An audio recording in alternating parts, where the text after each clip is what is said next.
going to be doing a walkthrough video for you to know all the ins and outs of all the buttons and all the tricks of Deja Vu. It is a Jayco J-Flight SLX.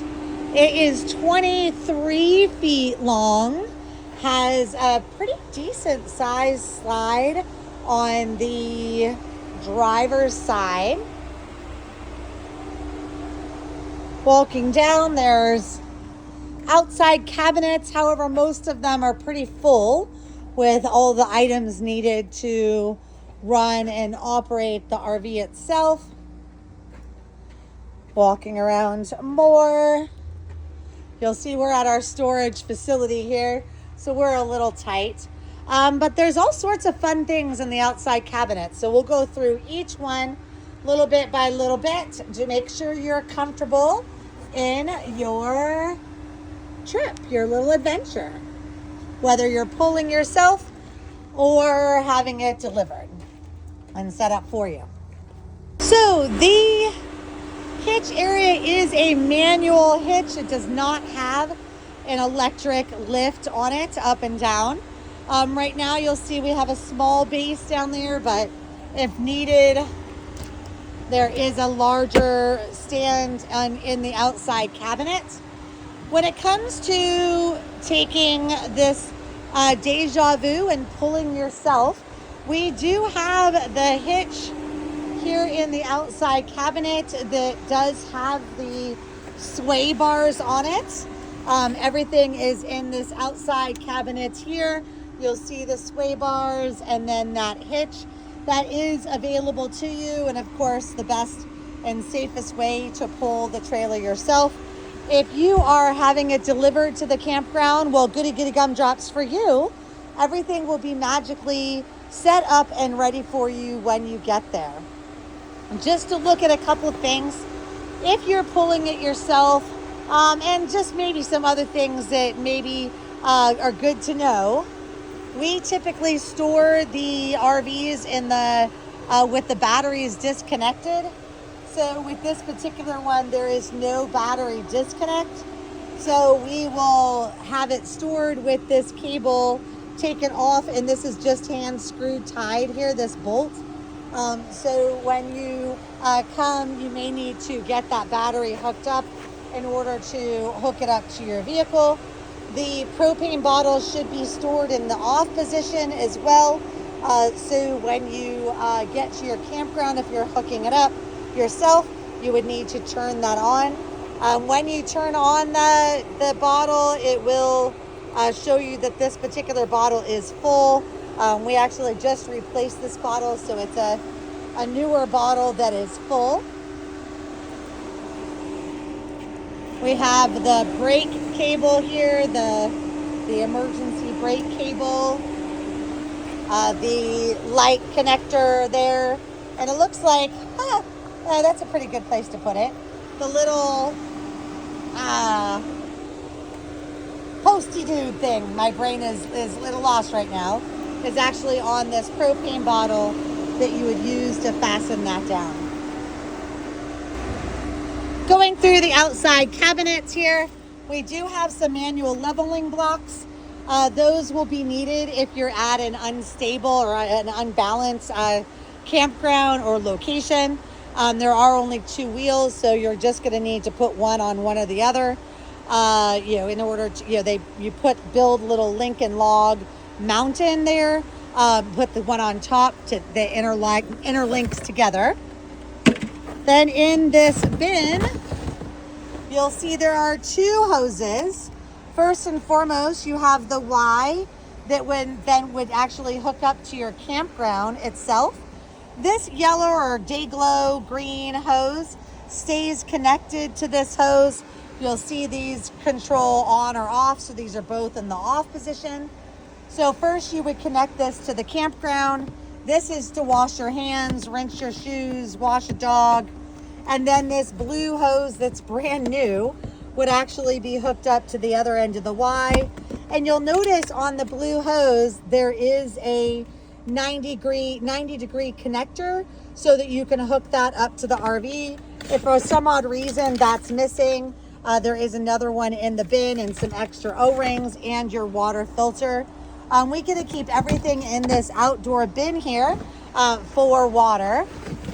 And then if you walk down the driver's side of the vehicle, you'll see that there has a city water connection here. You would shove that blue hose into there and then fasten this by tightening that valve on there. We do find that sometimes the hose is either dripping from here or dripping from the campground. So sometimes, using city water, does kind of suck in that aspect. You do have on the back of the RV, right behind the tire, inside this little compartment here, is your water tank. So this is if you were to put water in the tank because you have no city water connection. So you would just rest the hose inside of here and wait till it fills. It will actually spray out here when you get to the overfill position. So there are some circumstances where our family has decided that the city water connection is leaking way too much and we don't want to see all that dripping water. And instead we'll fill up the water tank and then use it, and fill up the water tank and then use it again. So again, 2 different locations for water. This one is to fill the water tank. And then the other one on the side here is your city water connection that bypasses the water tank and goes straight inside. You'll see that right now we do have the slide open. It's a good 2-foot slide. So when you are parking your trailer, you want to make sure that you have plenty of room to open up that slide. In the slide, you can kind of say underneath the dinette, you have 3 different bins. So we're gonna pull them out here. They're kind of stacked in like a little puzzle here. Might have to finagle a little bit to get them out. So first and foremost, we have a bin for your sewer connections. You have 2 different pieces that go into the ground, and your sewer hose is actually in your bumper. So if you look down in there, you can see it's in there. You will pull that hose completely out of there. And your sewer connection is here towards the back. You will take this black portion off, connect that sewer hose to that black portion, put the plastic pieces into the ground, and then you will be pulling that black handle that's on the right out just a little bit until everything drains out. And then your gray close the black handle, and then your gray handle, you'll pull this one out until everything drains out. So in theory, the gray water is soapy water from your shower and your sink, and the gray water will actually clean your hose out.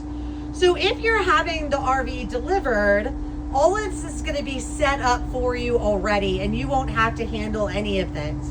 When it's then picked up, in theory, that driver is going to dump it for you upon pickup because everything's already going to be connected. But that doesn't mean that you don't have to potentially empty your tanks while you are gone, while you're out at that location. For our family, we find that every 3 to 4 days, we need to dump the tanks in our RV that's a little bit larger. So I'd say that, we'll show you where the sensors are inside, but you just want to be mindful of your sensors themselves, because after the driver hooks you up or, drops your trailer there and hooks everything up, it's your responsibility to make sure that things are dumped until that driver picks up at a later date. If you do not have sewer connections at your campground and you're having it delivered, Then there will be an additional fee because the driver will have to take it to a dump and do that, connect everything for you there and get everything dumped at a separate location. But this particular trailer, Deja Vu, it's so small that a lot of people are actually going to pull it themselves and therefore, be doing all of these magic things themselves. Also looking at these buckets, we have our main connector that's already connected to the RV, to the trailer itself. You'll see that it connects in here and it has a plastic ring.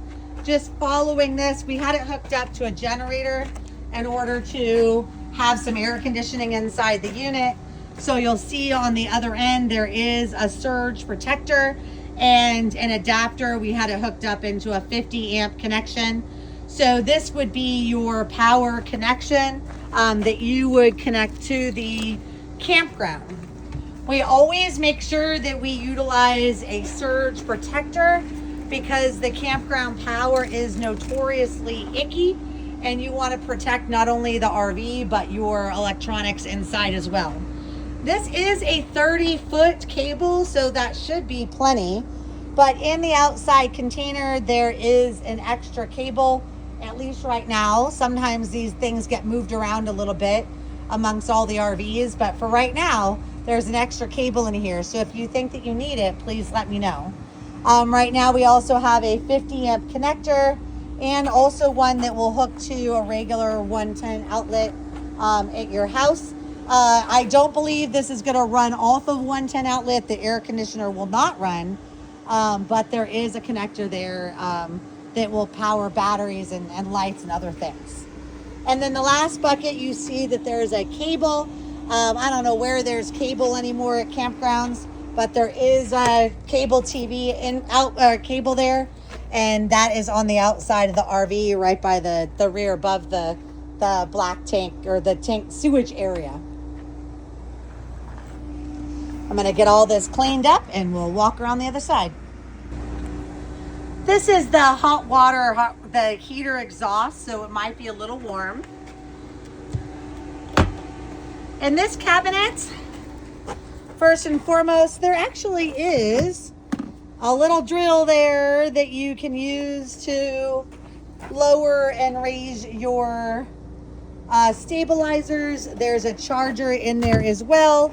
The manual cranky is in the front cabinet, and we'll show it to you when we get there. There's some cool things in the back here. There is a little outside tent here if your kids wanted to set up a tent outside, or maybe for the dog. There's a little smoker in there. There's some outdoor cooking supplies, cooking things in this thing here. There's some fire starters. There's a little bitty propane one burner stove down there. So there are some things in this outdoor cabinet at the inside of Deja Vu that you might not find in some of the other RVs.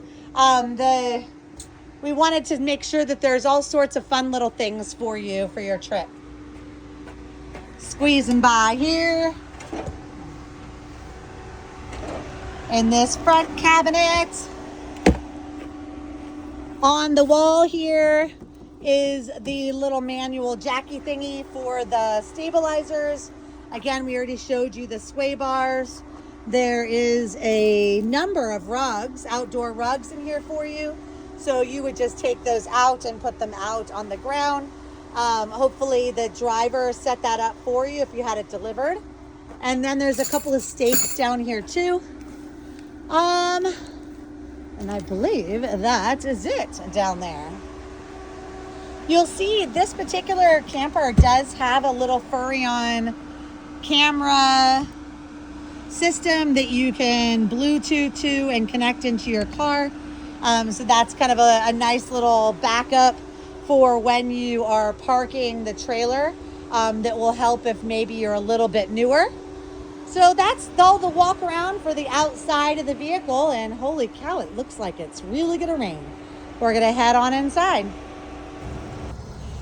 So this RV does have the stairs that are up here. I noticed that this had fallen down a little bit. I'm going to make sure that that comes out. Anytime you open the stairs, just make sure that you're not going to hit anything, that there's no other RVs in the way. And we're going to come on in. See if we can get some lights. So as you can see, the slide is open. It has a very good space inside to walk around, to have maybe a couple more people than what you might imagine in the RV. The back area has 2 full-size bunk beds, so 2 kids could easily sleep there. 2 adults might be a bit cuddly. I'm not sure that I would say this is a 2, 4, 6, 8 adult sleeper. I believe it's rated for 6. It might be 5. But if you can see, eventually we'll have a queen size bed. The dinette will drop down to a twin. Then you have 2 bunk beds here that you could sleep additional kids and maybe 1 adult. There are a couple of things up here that if you have it delivered, the driver should set up, but sometimes that doesn't happen. We do have an additional fan, which is always nice when you are camping. And you'll notice that the TV is not there because it gets in the way of the slide. So the TV is up on this bunk here. And I actually tried one time and putting it up with one hand to show how easy it is. It's a brand new TV. We have to take the stickers off of it and such. But it does install there. And this hooks up into the ceiling outlet up there. So if you are pulling it, you'll notice that you close the slide, it absolutely will get in the way. And you're going to rip that TV off of the wall. Probably why there's a new TV. So make sure that before traveling that you do take that TV off of the wall. Also up in this bunk, there is kind of a makeshift ladder. It's bolted in here, so I'd say it's pretty safe, but it is an aftermarket little ladder, but it does provide you some assistance to get up into the bunk area. Use it cautiously, but kids might get a kick out of it. And you can't really feel it underneath the mattress if you decide that you don't want it. You know, it does sort of tuck underneath the mattress pretty easily. And that's typically, well, I didn't do a good job that time, but that's also typically where your feet will be. So you shouldn't notice it there. This bottom bunk does a cool little trick, and it actually lifts up and you can lock it into place here.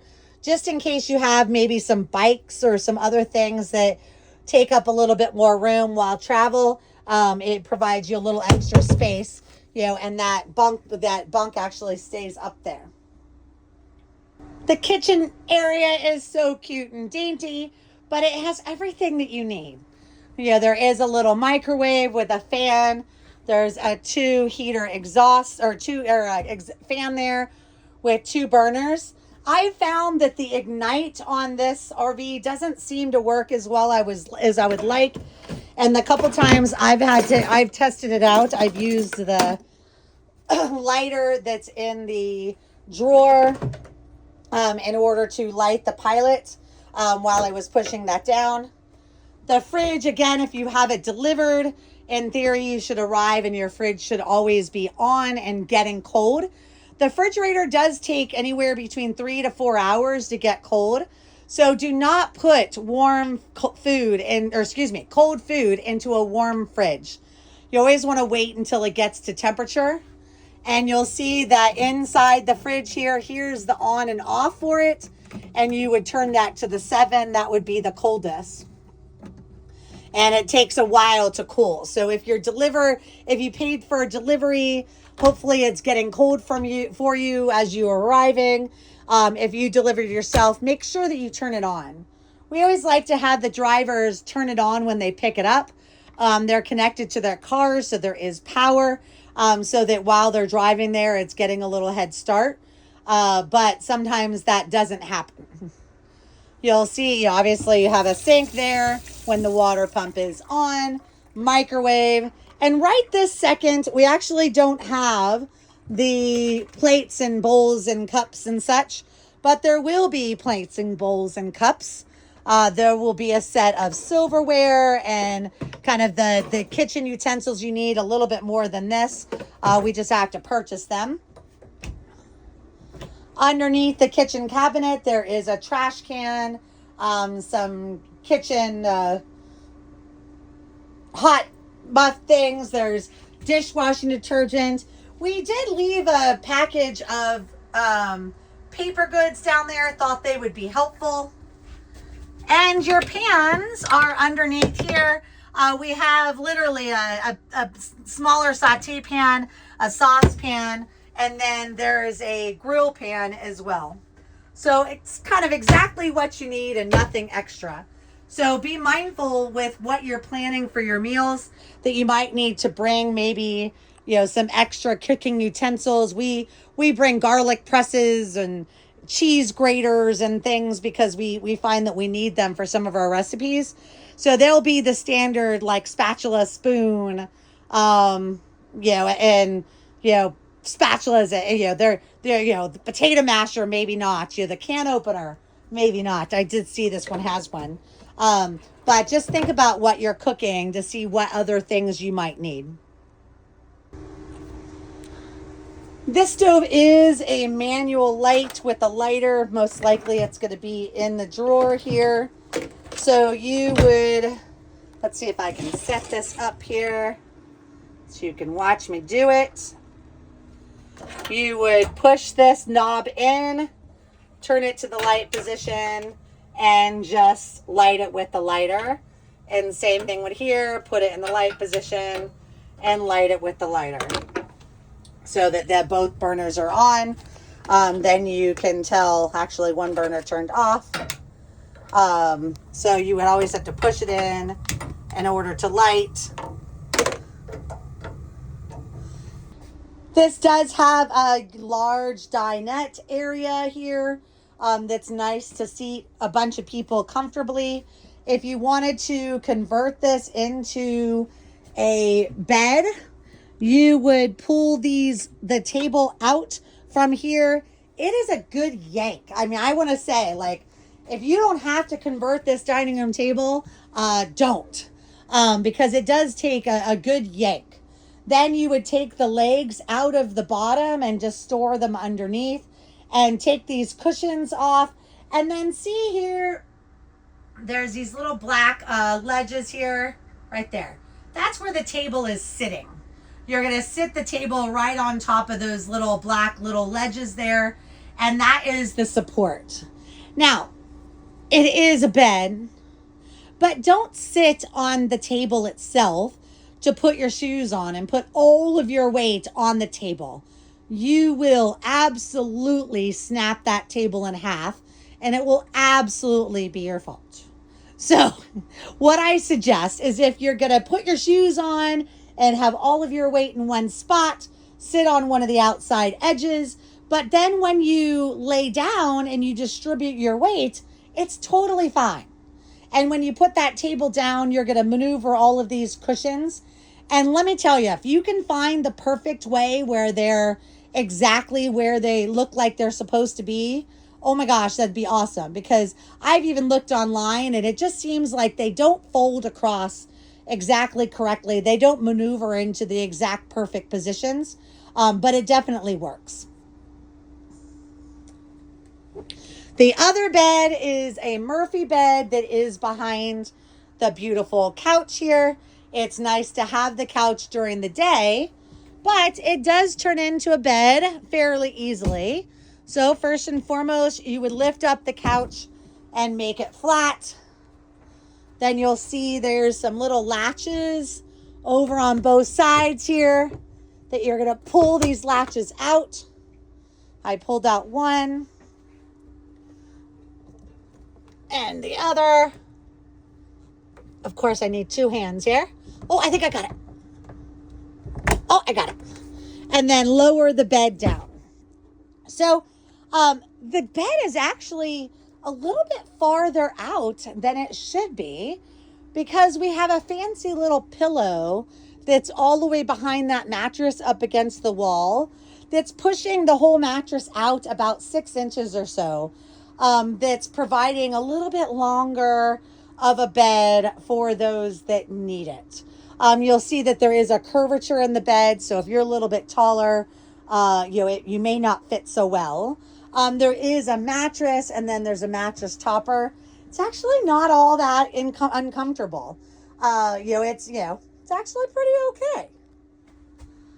In the basket over here, there is a little step stool and a laundry basket, and if you need a little step stool to get in there, that will help you out there.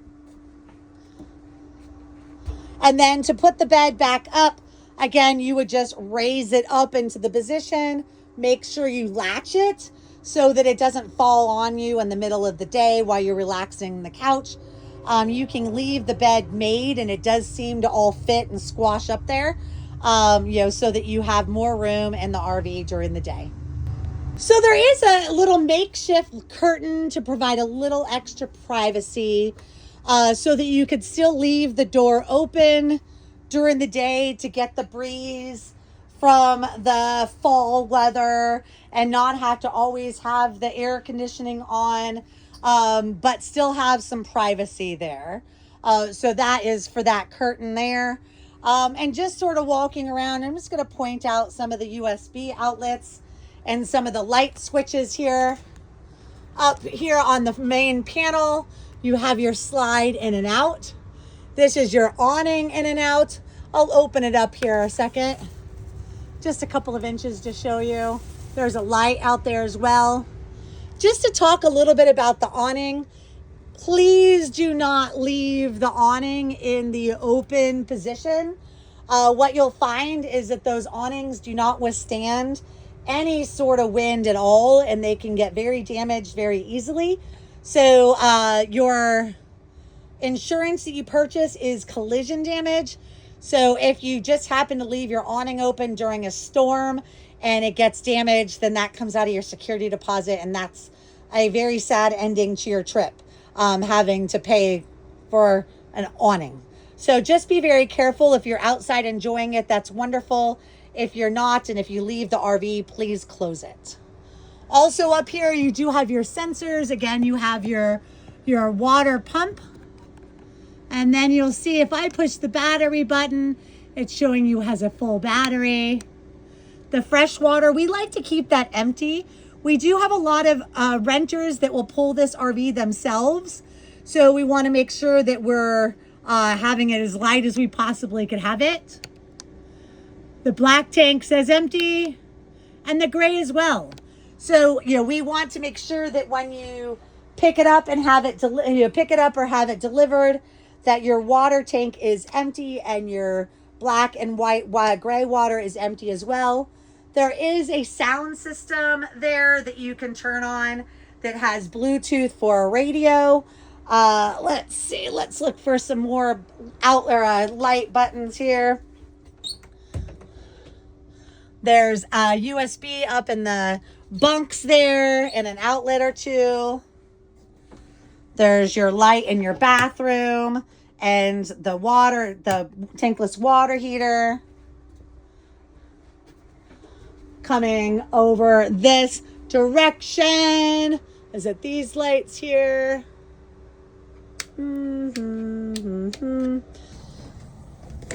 This particular RV does have a Furrion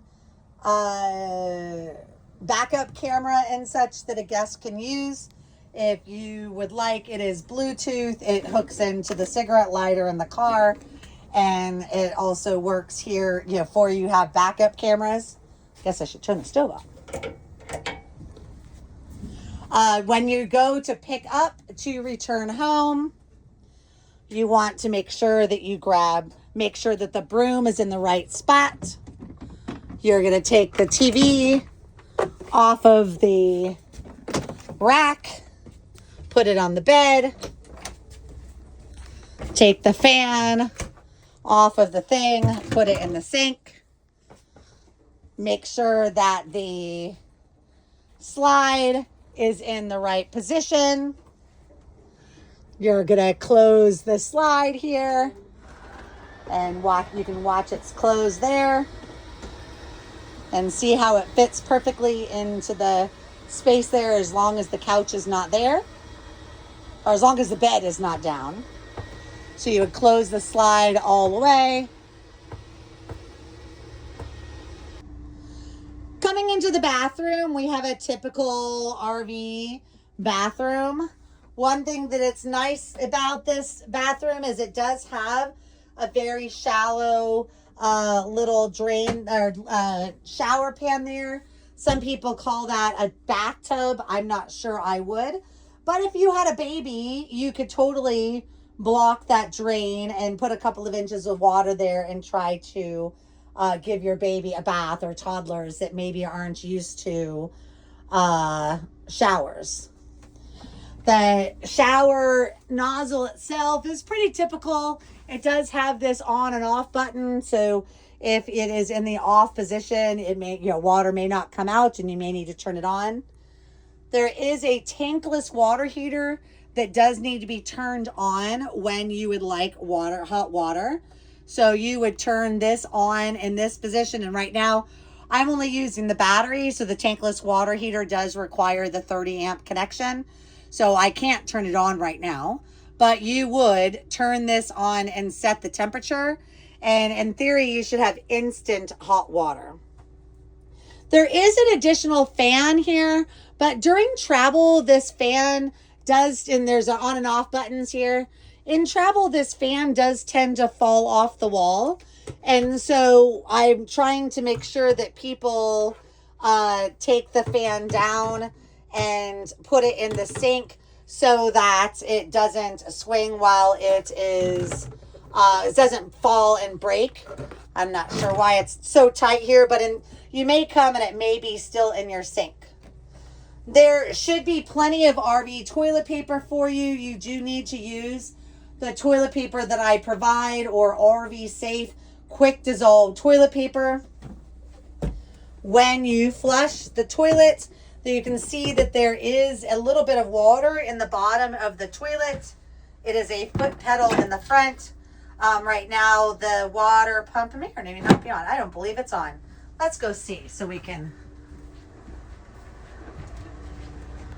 The water pump is not on. So now the water pump is on. I'm going to go flush that toilet again. And you'll see that when you flush the toilet, water goes in the toilet, and that puts that little bit of water at the bottom of the toilet. That water in the toilet is by design. It is your last resort to keeping all the smells coming from your black tank or from the sewer into your RV. So you should always see water at the bottom, and see how easy it is to just, have the water tank off or water pump off and not know that, and flush the toilet and not put that water down there. So make sure that the water pump is on. When you dump the RV, you need to put toilet chemicals in the toilet. So those are down here in the underneath the cabinet here. When you pick it up, we should, during the walkthrough, put those toilet chemicals in there with a little bit of water. And anytime you dump, you will add more chemicals into the toilet. Not when you use the restroom, but every time you dump.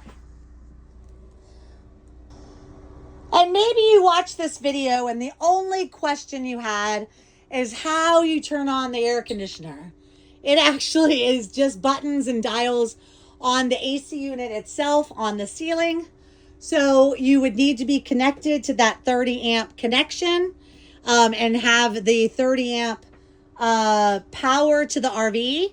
The easiest way to tell that you have the right power for the RV is to look at the microwave. You can see right now that the microwave is not on.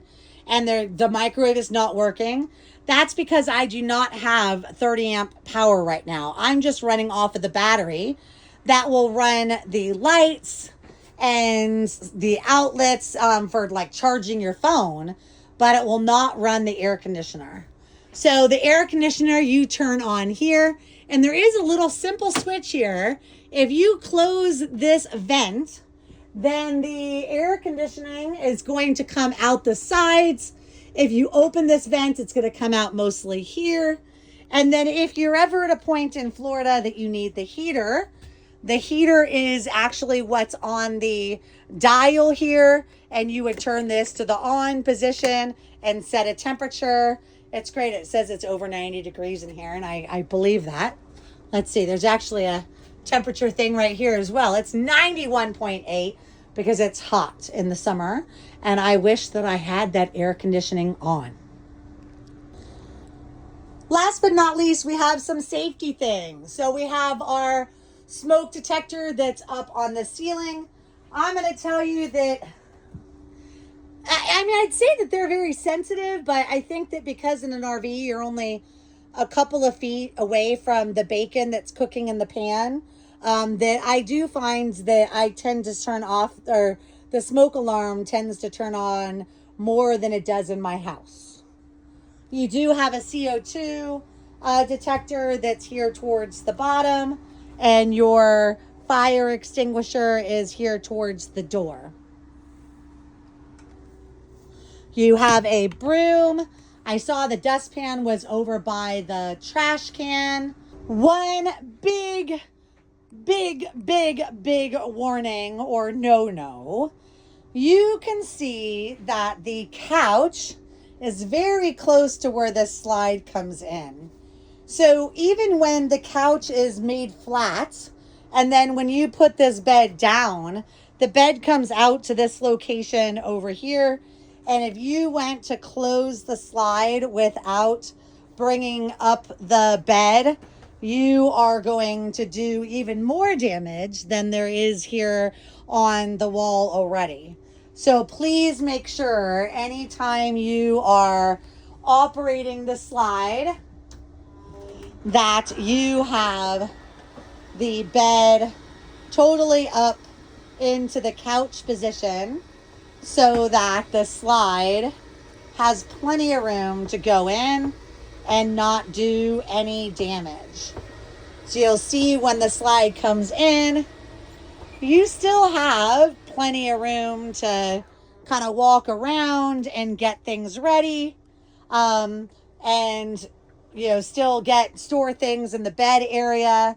But you might be inclined to put some things behind the slide here.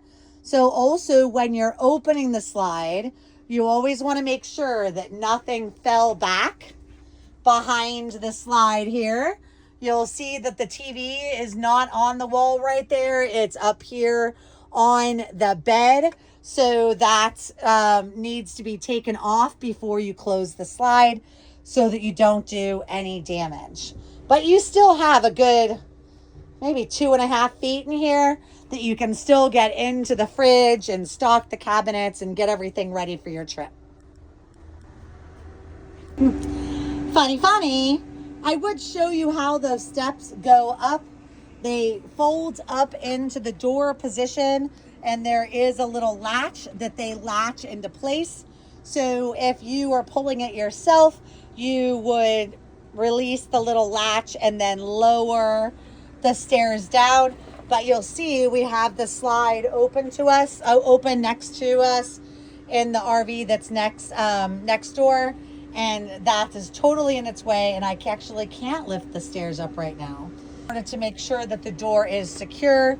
And you'll see this handle is in the out position to help you get in, but then you lift it up and it closes over the door to also help secure the door.